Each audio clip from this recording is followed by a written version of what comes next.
kàddu ga jiit na ndigal la door na xol yépp feex na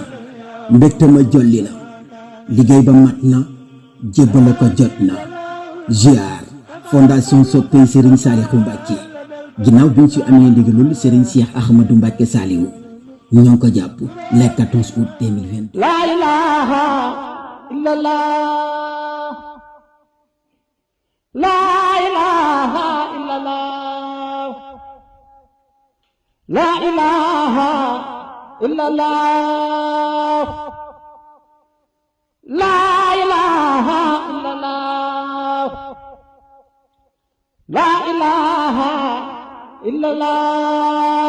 ginnaaw ba Serigne Cheikh Ahmadou Mbacké Saliou santé liggéey fondation soppey Serigne Saliou fondation bi toogul benn yoon mi ngi xar ay tànk tubayam fexe ba liggéey bi ko Serigne bi sant mu matal ko comme ni leen ko waxe woon si yi ñu weesu liggéey bi ñett pàcc la woon fondation bi matal na ñaari pàcc yu njëkk yi mu des woon pàcc bu mujj bi te mooy waañ bi nekk si daaray Gaabu ñu yeesal ko Serigne bi moo leen ko sant. La ilaha illallah,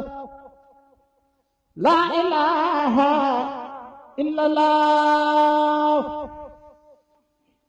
ginnaaw bi ñu fi ñëwee woon xel di cinq yi maçon yi tàmbali nañu liggéey bi ba toll si wàllum coulage ajjuma bii ñu génn nag ci lañu doon kuule waañ bi donte jamono ji ñu toll jamonoy tabaski la mu xat lool wante teewul fondation soppey Serigne Saliou wuy si ndigal lool wante ñoom kat nee nañu lu jamono ji di xat-xat Serigne bi moo leen ko gënal.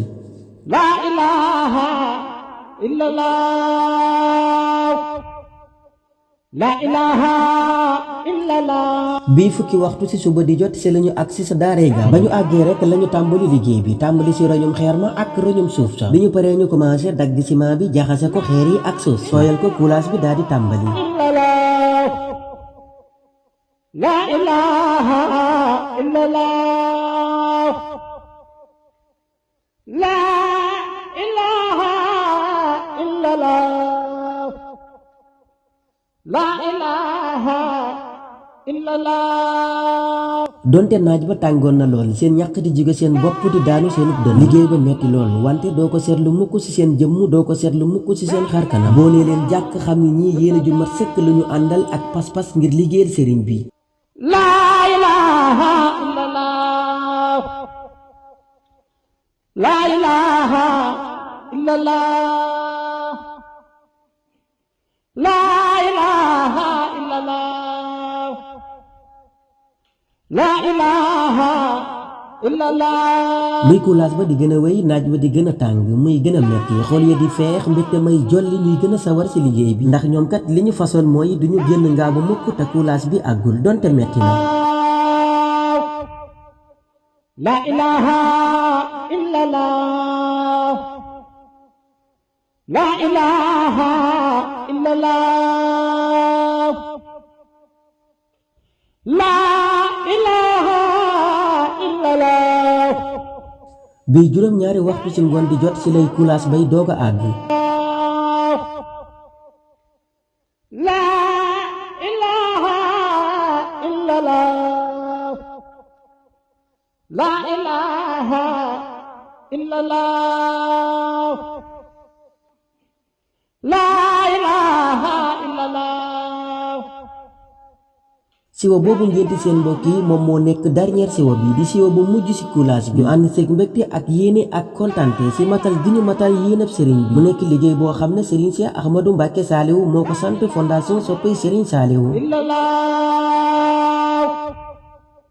La ilaha illallah, la ilaha illallah, la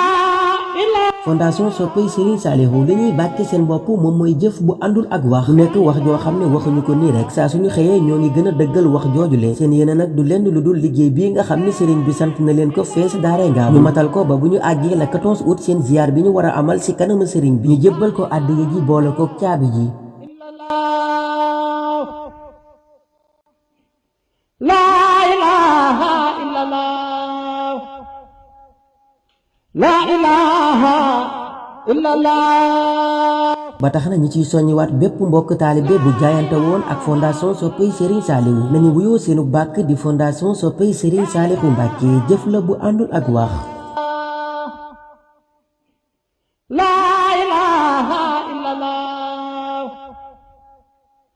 la ilaha illallah la ilaha illallah la ilaha illallah kàddu ga jib na ndigal la door na xol yépp feex na mbégte ma jolli na liggéey ba mat na jébbale ko jot na ziar fondation soppey Serigne Saliou Mbacké ginnaaw bi ñu ci amee ndigalul Serigne Cheikh Ahmadou Mbacké Saliou ñoo ko jàpp le 14 août 2022